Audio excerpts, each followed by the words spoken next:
Once again, we throw back to our past with NASCAR Miscraft Cup Series racing here at the Darlington Raceway. Season number 6 is coming to a close, and we have 4 races, including this one, left to run. And Chase Elliott will lead us to the green flag on this one here in Darlington. It's throwback race here today at this 1.3-mile racetrack, the first paved racetrack for NASCAR. And we got 28 drivers about to find out who will be able to tame it once again. The track labeled as the track too tough to tame. We'll see how many drivers will be able to get their Darlington stripe here today and possibly come away with a victory with that thing equipped on their race car. And if you're clean at the end of this one, it's not going to be a very good look on you, as you did not race hard enough. But racing hard like last week in Colorado, Alex Bowman was able to take home the checkered flag. 3 wide pass on the last lap, and he was able to take it away from Colt Custer and Brian Blaney. And what a hard-fought battle from Alex Bowman in Colorado to get the first win at that facility. Here today, he will be starting towards the front of this pack. He is currently sitting 3rd in the point standings. He is still 19 points behind points leader Kevin Harvick. We'll see if that gap can shrink at all here today in Darlington. And Chase Elliott, as I said, is on the pole. He is sitting 18 points behind Kevin Harvick, 1 ahead of his teammate Alex Bowman, and he is sitting 2nd in the point standings at the moment. As we round down to the end of this season, we'll see if he can keep up his points battle and possibly close that gap as well to Kevin Harvick at the 4. And Matt Kenseth, although he's not running for points this season, he's already got a pretty decent starting spot for his 2nd race this season, and we'll see how we can do here at the Darlington Raceway for race number 7. With that out of the way, let's go ahead and get your starting lineup here today for Darlington. Of course, on the front row is Chase Elliott. He's alongside of the Stewart-Haas Racing Ford of Eric Almirola. Then you have Martin Truex Jr. in the 19 alongside another Hendrick driver of William Byron. Then you have Kyle Busch, the 2nd Toyota in the starting lineup, and Clint Boyer in the 14. Then you have his teammate Cole Custer and Matt DiBenedetto. And rounding out the top 10 will be Brad Keselowski, Denny Hamlin. And just outside the top 10 qualifying order, Darrell Wallace Jr. and Corey LaJoie have some very good starting positions as well here today. The cars are out of the racetrack. Pace laps underway. Just about that time to get this throwback race in Darlington underway for race number 7 out of 10 here in the Miscraft Cup Series. And here we go. Cars out of turn number 4. Green flag flying for Chase Elliott and Eric Almirola. Up through the gears they go, and down to turn number 1. Chase Elliott with the advantage, side by side for 2nd. It's Truex and Almirola. Off of turn number 2, Chase Elliott going to try to extend that gap as Almirola gets clear of Truex. Top 4, single file. First side-by-side battle is Busch and Boyer in the middle of the pack. Down to turns 3 and 4. Here comes Truex to the inside of Almirola for 2nd. He's going to try to take that one away on the front straightaway. He'll do just that as Chase Elliott leads lap number 1. Back down to turn number 1. It's Chase Elliott continuing to lead, and then Martin Truex Jr. trying to chase him down, but Chase Elliott continues to extend the gap down the back straightaway. As Truex is in 2nd, side-by-side battle is for 3rd. Byron on the inside of Eric Almirola. He comes to the inside of Truex now in turn 3. Below the dash lines, he's going to go to 2nd. A 2-piece for William Byron puts him right behind his teammate of Chase Elliott.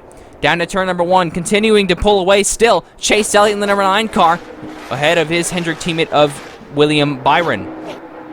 Down the backstretch, a big gap, about 2 car lengths now between the top 2 there, as everyone jostles for position in the middle of the pack here early in this race. Down the front stretch, Chase Elliott continues to lead. Well, a little bit of contact there in the middle of the straightaway. Martin Truex Jr. put the bumper to the 24. William Byron, side by side, they go in turns 1 and 2. And Chase Elliott slowly was a little sideways there. William Byron with the outside lane advantage. Going to cross over to the inside of Chase Elliott at turn number 3. He's going to try to take the lead away from his teammate as they come through turns 3 and 4. And trouble on turn number 4. It's the 14 of the 41 car. Stewart-Haas Racing goes for a spin in the middle of turns 3 and 4. What in the world happened? It looked like Boyer just slid up into the 41 possibly. Let's see what happened though. Heading into turn number 3. Oh wow, looks like Clint Boyer tried to get to the inside of Custer there heading into turn 3. And I think DiBenedetto was there. I don't think Clint Boyer knew he was clear. No, it isn't. It looks like he was just trying to dive low and make the pass on Cole Custer, but DiBenedetto was already to his inside. Looks like a spotter communication issue right there. Yeah, it just seems like DiBenedetto was in a tough spot right there. Couldn't really do anything. He did hold his line, so really nothing on those guys. But we will restart on lap number 7 here in Darlington. And William Byron and Chase Elliott, Hendrick Motorsports, they lead us back to the green flag. And once again, that inside lane gets the best of jumps with a little bit of a push there from Martin Truex Jr. to William Byron.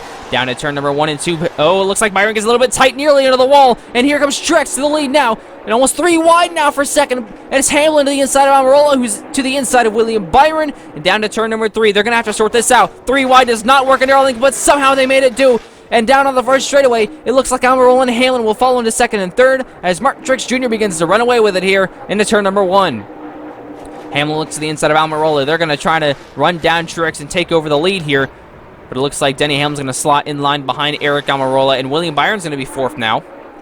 Heading back to turn number 3, here's Almirola trying to work his way around this number 19 car, both against the wall. And Almirola dove off a little bit early. He's going to get the run, and side by side they go across the line. Still Truex leading, but it looks like Almirola's going to have the edge back to turn number 1. And it looks like, whoa, trouble! And the first straightaway, Kyle Busch around. Chase Elliott spins as well, and a hellacious crash to the inside wall. And Kyle Busch, heavy damage to that Joe Gibbs Snickers Toyota, and into the outside wall.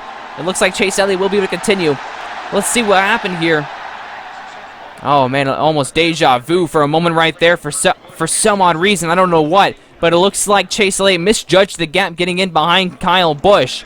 And looks like he just slammed him into the inside wall. And Chase Elliott goes for a spin as well after his teammate Alex Bowman could not quite avoid him.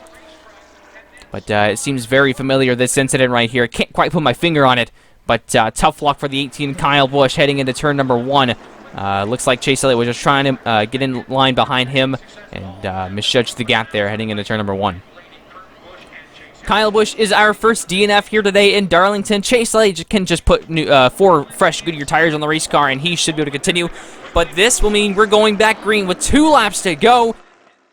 And Eric Almirola leads over Martin Truex Jr. Green flag, 2 laps to go. And it's a huge shove from Denny Hamlin to get the 10 going. Down to turn number 1, and here comes Hamlin to the inside, 3 wide for the lead. Truex falls to 4th. Here's Almirola with the outside lane advantage. 3 wide almost for the lead there again. William Byron. Now here comes LaJoy into the picture. Top 5 for him at the moment. Down into turn number 3 to close out the penultimate lap. Coming to the white flag. Almirola out front. Byron about a half car length behind. LaJoy fighting for second now. 1 lap to go in Darlington. The throwback race coming to a close. Almirola with the lead. He's going to play defensive in turn number 1. William Byron. He doesn't do it. Side by side. To the outside goes William Byron. Hendrick to the lead. Oh, contact off turn number 2. Byron now has a tire up to the back end of his race car. Almirola now going to fall in line behind him. What can he do in turn number 3? Here he comes. Dives it in to the quarter panel. Not going to be enough. Off turn number 4. William Byron with the strong run is going to win at the Darlington Raceway. And a valiant effort from Eric Almirola comes up short to William Byron winning here in Darlington. Let's see what happened. A huge push got the 10 going. They went 3 wide into turn number 1. Truex fell backwards, and it looked like Byron nearly took him 3 wide for the lead. Hamlin fell back. Corey LaJoy came up into the picture there for a moment. And the 10 trying to play defensive in turns 1 and 2, and the 24 went high. And it looked like William Byron had a tire rub there, but it did not seem to affect him. Down to turn 3, you can see Eric Almirola shove it in there, trying to get him turned or maybe into the wall, losing some momentum. But William Byron comes across the line first, and he wins. And only a 7-race difference between his last win in Atlanta to finish out season number 5. And he wins the throwback race, 2nd year in a row for the Hendrick Motorsports team to win. And once again, a valiant effort from the 10 of Eric Almirola. Comes up just short. And here are your results from the Darlington Raceway. Corey LaJoy with an amazing 3rd place finish. And rounding out your top 5 after Byron, Almirola, LaJoy, Wilby, Denny Hamlin, and Matt DiBenedetto. And don't look now, but Darrell Wallace Jr. got an 8th place finish here today in Darlington. And same for Austin Dillon, top 10 for him. But the point standings after this race here in Darlington still stands with Harvick as the leader. He's on top of Alex Bowman by 5 points. And after the skirmish on the front stretch with Chase Elliott and Kyle Busch, Elliott still holds on to 3rd, but now he's 22 points back. But the next race will be Talladega. Some hurt feelings and shaken up point standings are sure to come after that one. And 3 races left in the season. Talladega, Charlotte, and Bristol to end it out here for season number 6 of the Miscraft Cup Series. Thank you all once again for watching, and it's going to be a very fun race at the fan-favorite Talladega Super Speedway. These boys will be able to go at it as hardcore as they wish. And that 2.66 mile racetrack just waiting, just a short drive away from Darlington Raceway. Thank you everyone for watching once again, and we will see you guys in Talladega.